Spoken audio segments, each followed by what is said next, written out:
Je pense que c'est un projet non seulement pertinent, mais qui est venu à son œuvre. Parce que c'est un projet qui non seulement marque la présence, en tout cas réaffirmée de Odifam à Ziguinchor. Et même aujourd'hui, la représentante pays l'a réaffirmé que Odifam va s'implanter en tant qu'avec donc un vieux terrain au niveau de Ziguinchor. Et nous nous en réjouissons.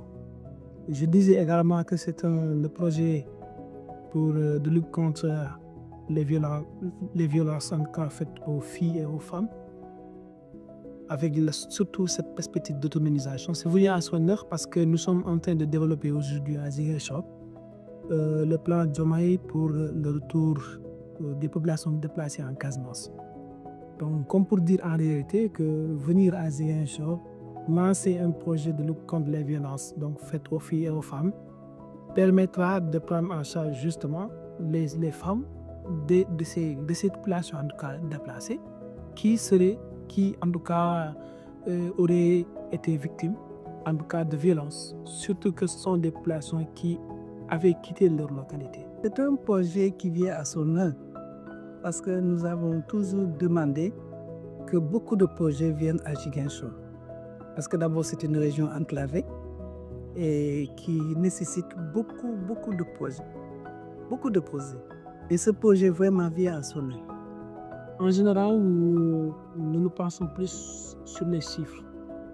Et que lors des dernières enquêtes, en tout cas, il était ressorti que nous étions à 17,7% à l'échelle donc régionale, pour un taux qui avoisine parfois même les 30% dans d'autres régions, le taux de prévalence.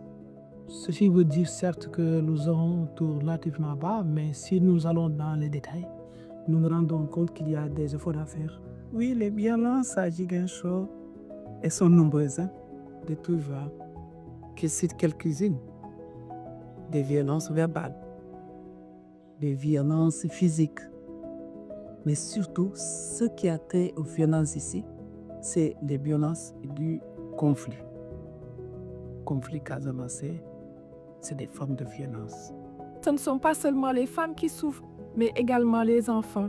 Aujourd'hui, je suis coordinatrice du CEDAF. Des cas me sont référés le plus souvent des filles, de jeunes filles enceintes ou bien de jeunes garçons violentés, battus par des membres de leur famille. C'est des situations qui, je pense qu'avec ce projet, avec une plus large sensibilisation, trouveront des solutions. Les éventuelles difficultés, c'est d'aller dans une zone où une stratégie paraît a été déjà faite. Ceci souvent suscite un manque d'engagement des acteurs. C'est pourquoi on a convié lors de cette rencontre tous les acteurs de la région. Quand je dis tous les acteurs, c'est toutes les catégories d'acteurs. Les collectivités territoriales qui en principe ont assisté à l'ensemble des actions, en tout cas mises en œuvre dans leur commune. Et même département, parce que ce sont les présidents de conseil départemental et les maires également qui ont été conviés. Nous avons également convié à cette rencontre les services techniques qui ont coordonné l'ensemble de ces projets.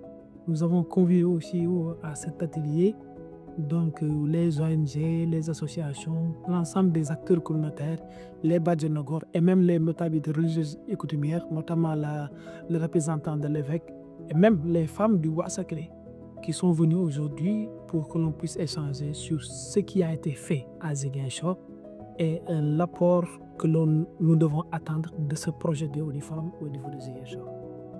Aujourd'hui, j'ai vu un taux de 17,7%. Je trouve que c'est un taux faible par rapport à la situation réelle qui sévit dans la région. C'est pourquoi la recommandation que je vais faire, c'est d'avoir un cadre vraiment multi-acteur dans lequel les gens pourront travailler sérieusement en synergie pour réellement réduire ce taux, voire même éradiquer les violences.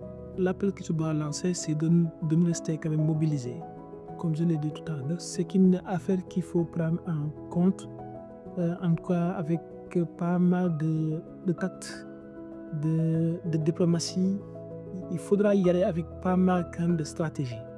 C'est pourquoi il faudra être mobilisé et c'est la raison pour laquelle nous mettons en place un cadre régional, en tout cas pour fédérer toutes les synergies autour de la lutte contre les violences faites aux filles et aux femmes. Cela nous permettra donc d'être réunis et de réfléchir ensemble et surtout d'agir ensemble.